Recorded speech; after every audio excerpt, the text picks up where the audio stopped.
So here's something interesting, because this press release from European Parliament News was actually dated 12/12/2013. It's, a couple years ago, basically. But something takes effect. What this deal talks about, that they reached, deal reached on bank bail-in directive is the title. It kicks in January 1st, 2016. So it's now all of a sudden relevant. Parliament, and this is our buddies over in the EU zone, right? Parliament and Council presidency negotiators reached a political agreement Wednesday on the draft Bank Recovery and Resolution Directive, the first step towards setting up an EU system to deal with struggling banks. This directive will introduce the bail-in principle by January 2016. That's now, thereby ensuring that taxpayers will not be first in line to pay back bank failures. But here's the kicker. They will be in line. They won't be the first in line, but they're in line. The directive is to enter into force on January 1st, 2015, and the bail-in system is to take effect on January 1st, 2016. Welcoming the deal, Gunnar Hökmark, the MEP who steered the legislation through Parliament, said, quote, "We now have a strong bail-in system which sends a clear message that bank shareholders and creditors will be the ones to bear the losses on rainy days, not the taxpayer. At the same time, we also establish clear rules to deal with the most exceptional cases in which overall financial stability is in danger." End quote. So you're protecting the taxpayers? No. There's a line, and you're saying creditors and the bank shareholders will be the one to bear the losses. And if there's more losses to bear, then who? Oh, that would be you and your bank account, the tax-paying citizen. And they'll find, well, it happened, and you're going to cry. What about all the shareholders and they were supposed to take haircuts and the... Yeah, but the subsection H, establish clear rules to deal with the most exceptional cases in which overall financial stability is in danger. And financial stability is in danger, so we're going to use those exceptional rules. And you bank account holders, you're first in line now. Sorry about that. This is why I keep as little money out of the bank as I possibly can. Don't trust them. Don't trust them. You already saw what they did. They became these financial investment powerhouses, creating these financial instruments that never have ever existed, giving them these funny names and swaps and securities and mortgage-backed security, all this crap. And then it blew up in everyone's face. The housing market crashed. And we had to bail them out. And did anything change? Nope. Last 7, 8 years now, they went on spending and gambling like drunken sailors as usual. And now there's even more derivatives debt and more toxic assets on their balance sheets than there were before. So when they say with the most exceptional cases, we do have this exceptional measures we can take. Oh, there's going to be some exceptional cases. And they will be taking those exceptional measures. And it's got a little subsection here, bail-in basics, their description. Now I'm going to tell you my description, because we've already seen it in Cyprus. Cyprus already got to deal with it. Bail-in is when you had money in the bank, and in order to bail the bank out, they just took however much money, your money that they needed, and took it. And essentially across the board percentage, to all their account holders. And made the bank whole again. What about insurance? Doesn't the bank have insurance? Yeah, but it couldn't fund that kind of money. So we just went straight to the taxpayer, account holder, really. But if you didn't have that money in the bank, or you had very little in the bank, just enough to pay a couple months worth of bills, that kind of thing, and they took it from you anyways, if it amounted to 10%, $2,000, they took $200 from you. You'd be upset. Man, that's my $200. Who said you could do it? but it's just $200. It's just $200.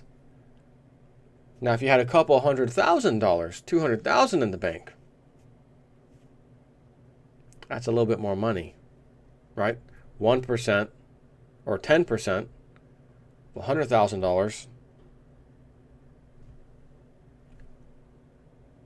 10K. But the example I was about to say was $100,000, $200,000, $200,000, 20K, 10%. 10%. Ooh, that hurts. Hurts a little bit. If you had 20,000 in the bank, 2 G's, 2,000 gone. That's not $200 loss now, right? If it's 10% across the board, I'm just throwing an example out there. That's how bail-ins work. But if you kept 2 months worth of bills in your bank at all time and kept the rest, maybe bought precious metals or just, hell, kept the cash, it's far better than dealing with it in the elite's system. Bail-in basics. The directive establishes a bail-in system which will ensure that taxpayers will be last in line to pay the bills of a struggling bank. In a bail-in, creditors, according to a predefined hierarchy, forfeit some or all of their holdings to keep the bank alive. The bail-in system will apply from January 1st, 2016. The bail-in tool set out in the directive would require shareholders and bondholders to take the first big hits. Unsecured depositors of over 100,000 euros would be affected last. In many cases, even after the bank financed resolution fund and the National Deposit Guarantee Fund in the country where it is located have stepped in to help stabilize the bank. Smaller depositors would in any case be explicitly excluded from any bail-in. But if you're not a smaller depositor and you spent your whole life saving and got a retirement set aside for you to literally retire on, and when I'm done working, I don't have a lot of money coming in, matter of fact, Social Security or whatever they have in the EU, when that comes in, I got this nest egg. Oh, but it's over 100 euros. Yeah, I've got 300K in there. My retirement, my nest egg. I did very well over the years. I didn't spend recklessly, and I kept my house, and I didn't get foreclosed on, and I dealt with the prices falling. I did my favorite word, the right thing. And that's why you got 300K in there that we need. And we need about 10% of that. Kiss $30,000 goodbye, sir. Appreciate that. Sir, why'd you have your money in the bank? What am I going to do with $300,000? Put it in the safe in my house? I mean, pretty sure it was a little safer there. You could hide it in your wall. You could do anything with it, and it'd have been safer. You could probably set it on fire, and it might have even been a little safer, to tell you the truth. To improve a struggling bank's recovery prospects and foster general economic stability, bail-ins would apply. Or let me back up for 1 second. You had $300K for retirement. Why don't you buy a couple properties and maybe rent them out in a nicer area, right? No Section 8 stuff. Just buy some kind of asset with it. Don't let it sit in the bank. The bank's going to grab it. It's sitting there. They think it's theirs. You gave it to them. You essentially lend them the money when you put a deposit in there. The bail-in to improve a struggling bank's recovery prospects and foster general economic stability, bail-ins would apply at least until 8% of its total assets have been lost. In most cases, this would mean shareholders and many bondholders would be wiped out. Above this threshold, the resolution authority may allow the banks to access resolution fund money up to a maximum of 5% of the bank's assets. A member state could lodge a request with the Commission to exempt certain creditors from bail-in on an exceptional and case-by-case basis. So let me read, let's analyze that sentence.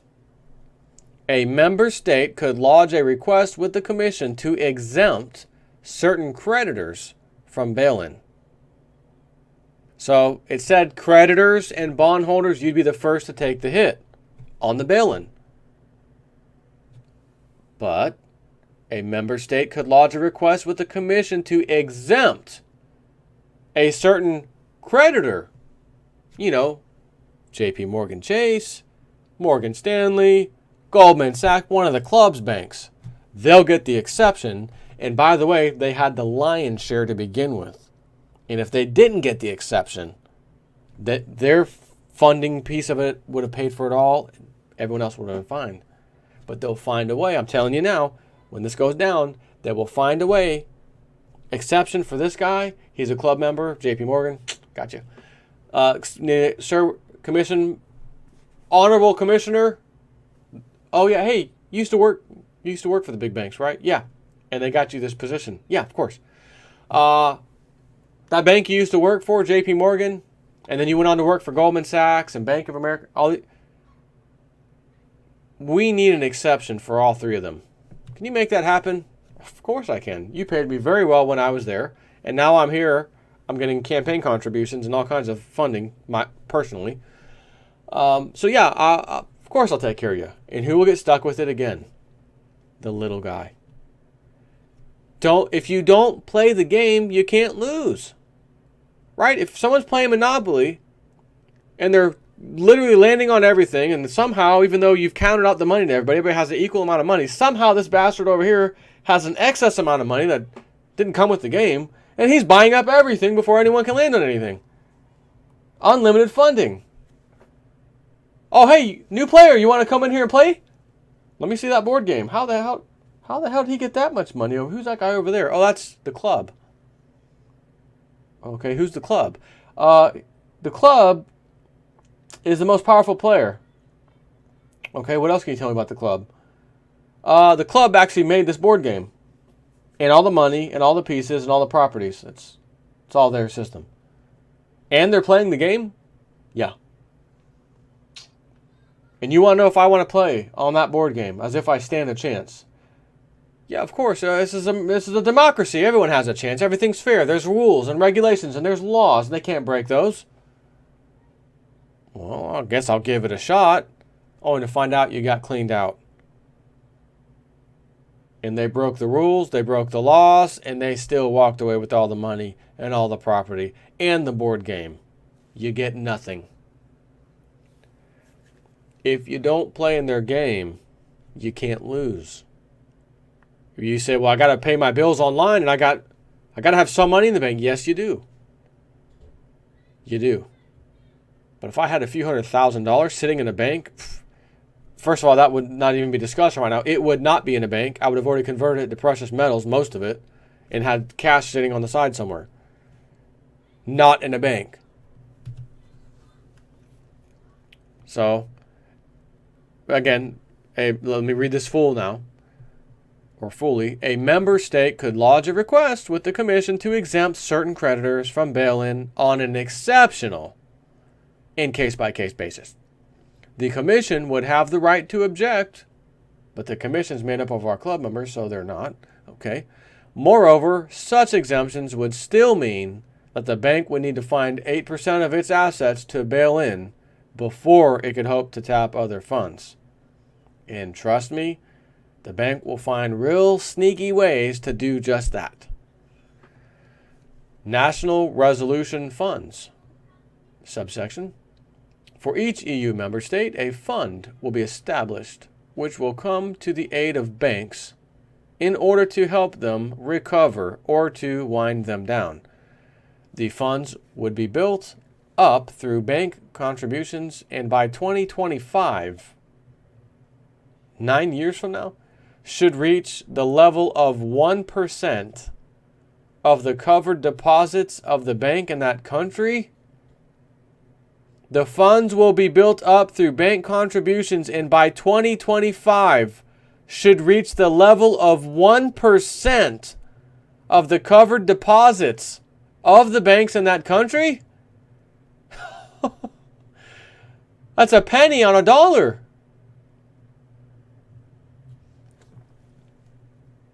Using public money, subsection. The directive acknowledges that, in Man, they love that word.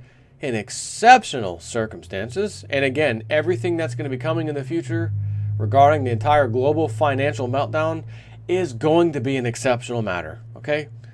The directive acknowledges that in exceptional circumstances, it may be necessary and indeed beneficial to bring in public money. That means taxpayer money now. Notably in the form of bank recapitalizations. Public money recapitalizing the banks. That's a bailout. So they have bailout and bail-in the same piece of legislation here. That is now in effect. However, the scope for such interventions is tightly framed. I bet it is. So-called government stabilization tools allowing public intervention would be possible in exceptional cases and only after 8% of the bank's assets have been bailed in. So you will have a bail-in of epic proportions because they will fail. Bail-in requested, taxpayer losses or account holder losses, shareholder losses, but exceptions for the big banks who had bonds and stuff with the bank. They're clean. They get to keep their money. So we've passed the 8% threshold. Government, we also need a bail-in because we ain't nowhere near flush. Taxpayer bailout. So taxpayer who had their money in the bank, you just got your money cut out. If it was in excess of 100K, supposedly. Took a loss there. And as a taxpayer, you're about to take another loss because they're going to bail it out with borrowing more money on your back and your children's backs.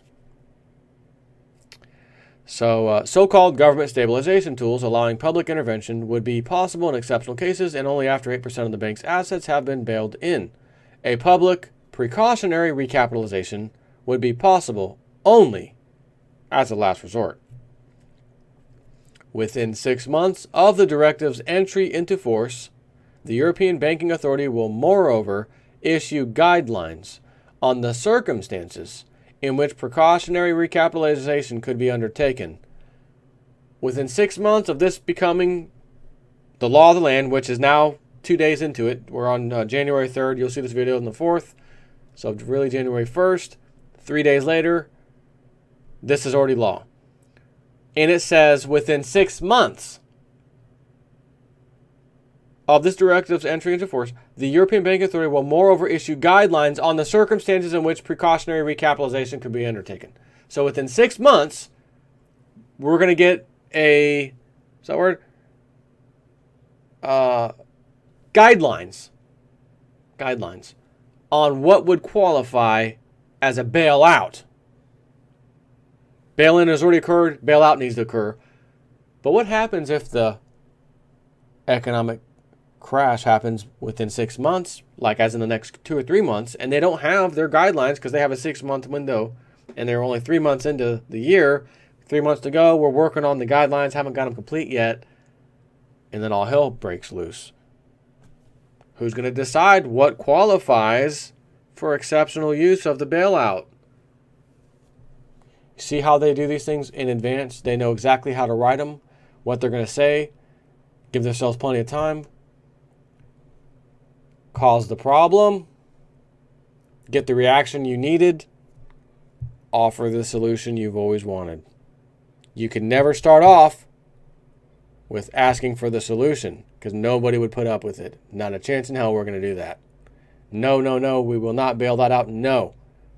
But oh my God, bank collapse just happened. Oh my God, the bail-ins is already full 8% there. Oh my God, they're still crashing down and the bank's failing. Oh my. We need extraordinary powers and the guidelines aren't written yet. Government, what can we do? Well, do whatever it takes.